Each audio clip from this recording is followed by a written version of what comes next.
Good morning friends. कैसे हैं आप? आपका लैंग्वेज मित्र पुनीत जैन स्वागत करता है आपका। और आपकी पढ़ाई बहुत अच्छे से चली रही होगी, स्पेशली जो आज मैं आया हूँ सेकंड ग्रेड इंग्लिश वालों के लिए आया हूँ। सिलेबस में जो चेंजेस हुए वो आपने देख ही लिए थे। अब थोड़ी बात करते हैं कि तैयारी को मूर्त रूप कैसे दिया जाए। पीछे लिखा ही है, प्रयास में ही जीत है।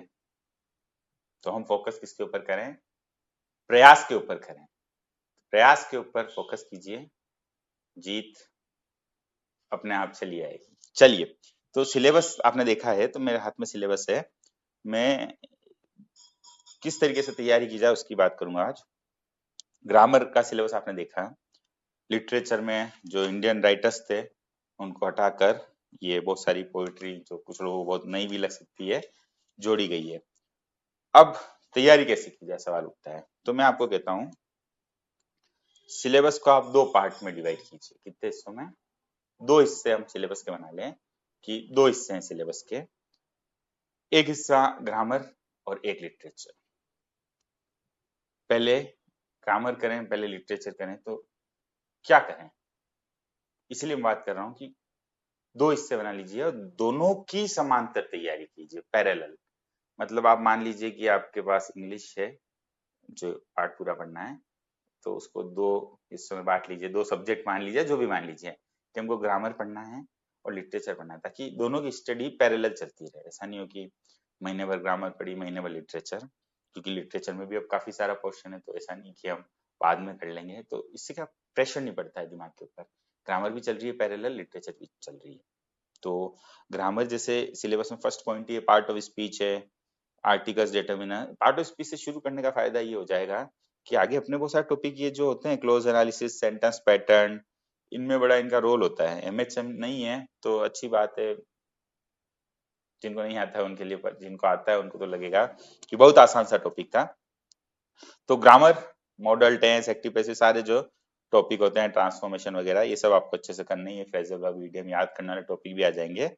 तो एक ट्रैक हम लेके चले ग्रामर का, और फोनेटिक्स को भी बाद में, जैसे ग्रामर कंप्लीट हो जाए तो फोनेटिक, और इधर लिटरेचर कंप्लीट हो जाए तो टीचिंग मेथड। तो मैंने आपको बोला ना, एक हिस्सा बनाइए ग्रामर और फोनेटिक वाले टॉपिक तक का।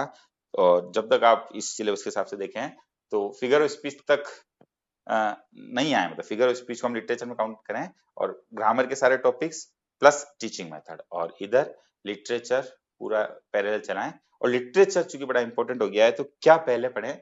तो मेरा ये मानना है, सबसे पहले जो आप ये लिटरेरी पीरियड्स वाला पार्ट उठाइए, रिनेसांस से उठाइए एग्जिस्टेंशियलिज्म तक, जो लिटरेरी पीरियड और मूवमेंट्स है। क्योंकि इससे जो आगे आपकी पोएट्री है सॉरी माफ कीजिए, तो इससे जो आपकी आगे पोएट्री है वो पढ़ना बड़ी आसान हो जाएगी। तो मेरा ये मानना है कि पहले आप ये लिटरेरी पीरियड उठा दीजिए, लिटरेरी मूवमेंट कीजिए, और फिर फिगर ऑफ स्पीच पाइए। तो ये दोनों जो तीनों चीजें हो जाएंगी आपकी। तो एक तो जैसे अब जॉन डन है, तो जॉन डन के बारे में आप जान जाओगे, मेटाफिजिकल पोएट है, तो फिर उनकी जो पोएट्री है पढ़ना आपके लिए आसान हो जाएगी। शेक्सपियर को तो खैर हम बहुत ज्यादा जानते हैं, जॉन मिल्टन। आपको एजेस जब आप पढ़ोगे, क्योंकि आपको पूरा कहाँ से पढ़नी है, कम से कम 1558 से 2025 तक तो पढ़ना ही पढ़ना है आपको, जो जो बीच में हुआ। क्योंकि अगर पोस्ट मॉडर्निज्म यहाँ नहीं है तो एग्जिस्टेंशियलिज्म वो कहीं ना कहीं पोस्ट मॉडर्निज्म से ही जुड़ा हुआ है। तो 1558 से पहले का थोड़ा सा हम जान सकते हैं, पर जब से एलिजाबेथन पीरियड आया उसके बाद से तो अपने को पूरा ही सब कुछ पढ़ना है। रिनेसांस में सब आ जाएगा। मेटाफिजिकल पोएट है कौन, तो पता चलेगा। कौन विक्टोरियन पोएट है, कोई रोमांटिसिज्म से जुड़ा हुआ है, तो उस तरीके की रचनाएं हम पढ़ पाएंगे।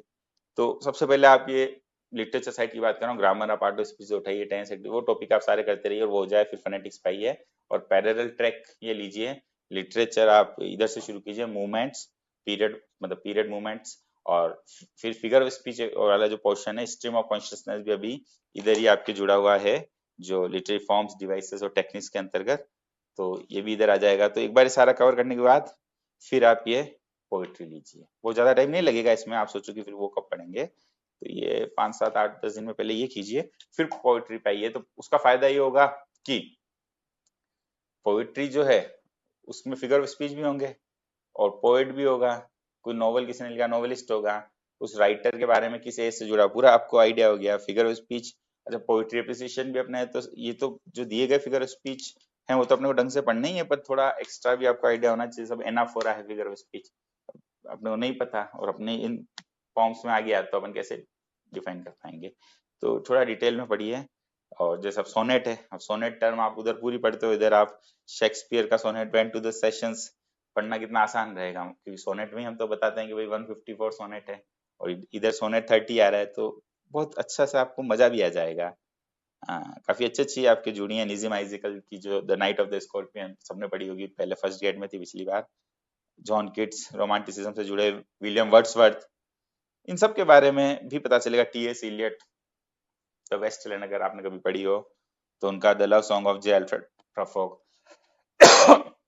साथ ही साथ एक इम्पोर्टेंट बात कि अगर कोई किस विधा में आता है, जैसे ड्रामेटिक मोनोलॉग आता है, तो ड्रामेटिक मोनोलॉग अगर अपन ने ऊपर पढ़ लिया तो इधर ड्रामेटिक मोनोलॉग का एग्जाम्पल हो जाएगा वो, तो अपन जो पोएट्री पढ़ेंगे उसमें मदद मिलेगी, और जो अपन इधर पढ़ेंगे वो ड्रामेटिक मोनोलॉग में भी तो मदद करेगा। आपने कोई चीज पढ़ी, जैसे आपने पढ़ा कोई एलिजी पढ़ी, तो एलिजी के कैरेक्टरिस्टिक्स याद रखना मुश्किल नहीं हुआ, क्योंकि आपने पूरी एलिजी पढ़ ली और एलिजी के कैरेक्टरिस्टिक पढ़े हैं, तो जो आप वहाँ एलिजी पढ़ोगे तो उसको समझना आपके लिए आसान हो जाता है। तो ये क्या होता है कि इंटर रिलेटेड चीजें होती हैं। तो ये सारी चीज, जैसे फ्रांसिस बेकन का ऑफ स्टडीज अगर फर्स्ट ग्रेड की कभी तैयारी की हो पहले किसी ने, तो पहले भी आपका था बेकन का, जो बहुत अच्छा लिखते हैं। और चार्ल्स लैम का भी पढ़ा हो, the press of chimney sweeper, काफी संवेदनशील मानता हूँ मैं चार्ल्स लैम के लिखे हुए को।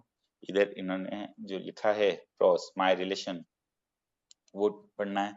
नाम मैं आपको नहीं बता रहा हूँ, मैं जस्ट बता रहा हूँ कि ये चीज आपको पढ़नी है तो किस तरीके से पढ़नी है। Fiction, a tale of two cities और मालगुडी डेज। मालगुडी डेज हम छोटे थे तो हमने तो मालगुडी डेज सीरियल देखा था टीवी पे, बड़े प्रतीक्षा करते थे उसके एक एक एपिसोड का, और हर एपिसोड दिल को छू जाने वाली होती थी।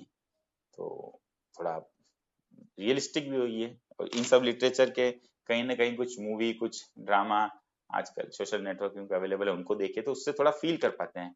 अब हर चीज को ऐसे ना देखे सीधा क्वेश्चन ही बन जाएगा। अगर आपने कोई चीज देखी है तो जो आंखों ने देखी है वो ज्यादा याद रहती है, तो एक सीन हमारे दिमाग में, एक लिटरेचर का एटमोसफेयर क्रिएट हो गया।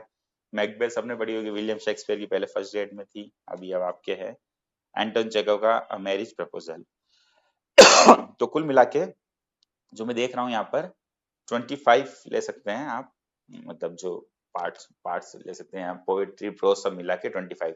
तो लिटरेरी मूवमेंट से शुरू कीजिए, पीरियड से शुरू कीजिए, पीरियड मूवमेंट दोनों पैरेलल लेते हुए, फिर आप लीजिए फिगर ऑफ स्पीच, फिर ये आप ये लीजिए, और ये होने के बाद इधर टीचिंग हो जाती है। एक प्रोसेस तो आप इधर ही चलाते रहिए, दूसरा प्रोसेस आप ग्रामर का चलाते रहिए, जिसमें ग्रामर अच्छी पढ़िए, थोड़ा वोकेबलरी को और ये फ्रेजल इडियम वाली चीज को भी मजबूत कीजिए, और चीजों का जो ट्रांसक्रिप्शन एकदम से सिर्फ किताबी होके ना सोचें।